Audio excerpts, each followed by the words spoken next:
औज़ु बिल्लाहि मिनश शैतानिर रजीम बिस्मिल्लाहिर रहमानिर रहीम वला तुसल्ली अला अहदिम मिनहुम माता अबदन वला तकुम अला कब्रिही इन्नहुम कफरू बिल्लाहि व रसूलिही व मातू वहुम फासिकून।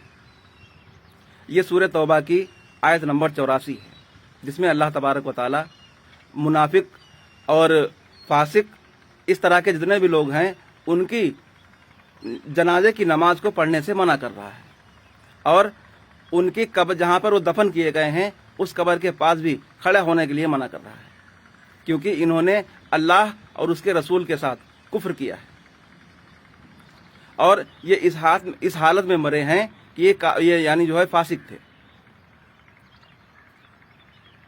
इस आयत को तिलावत करने का मकसद मेरा सिर्फ ये है कि आज जो लोग मुझ पर ये इल्ज़ाम लगाते हैं कि मैं होता कौन हूँ इन आलिमों के खिलाफ एक लफ्ज़ भी बोलने वाला, तो मैं बताता हूँ कि मैं इन आलिमों को मुसलमान नहीं मानता, क्योंकि इनका अमल कुरान के मुताबिक है ही नहीं।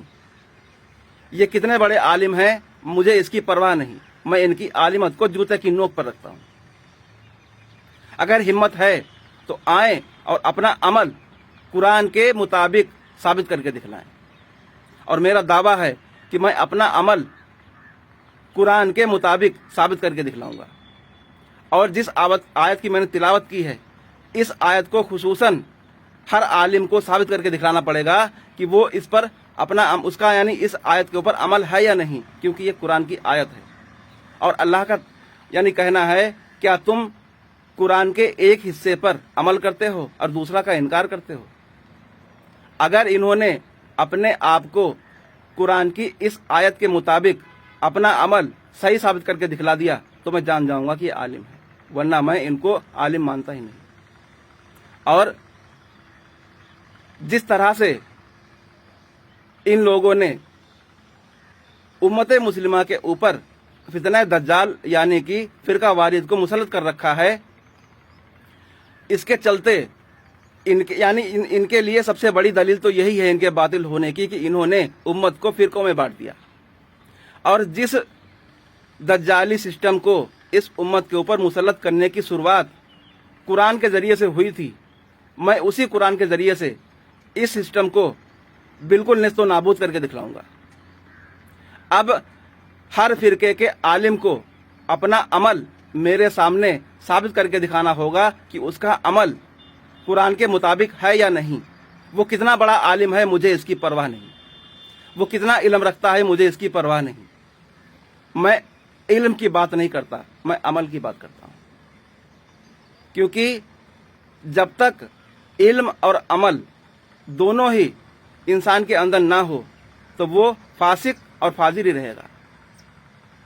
अगर उसका अमल कुरान के मुताबिक है तब तो वो आलिम माना जाएगा, और अगर नहीं है तो उसको आलिम मैं मानता ही नहीं,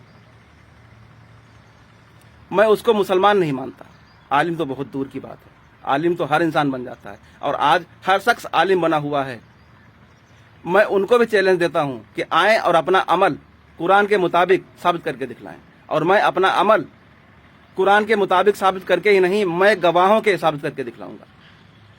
मैं साबित करके दिखलाऊंगा कि मैंने जिस आयत की तिलावत की है मेरा अमल इस आयत पर है या नहीं, इसकी गवाही एक नहीं सैकड़ों इंसान देंगे। और तुम अपना अमल इस कुरान की आयत के मुताबिक साबित करके दिखला दो, मैं अपने आप को झूठा साबित कर दूंगा, यानी मैं झूठा साबित हो जाऊंगा। अगर तुमने अपना अमल कुरान के मुताबिक साबित करके दिखला दिया तो मैं झूठा साबित हो जाऊंगा।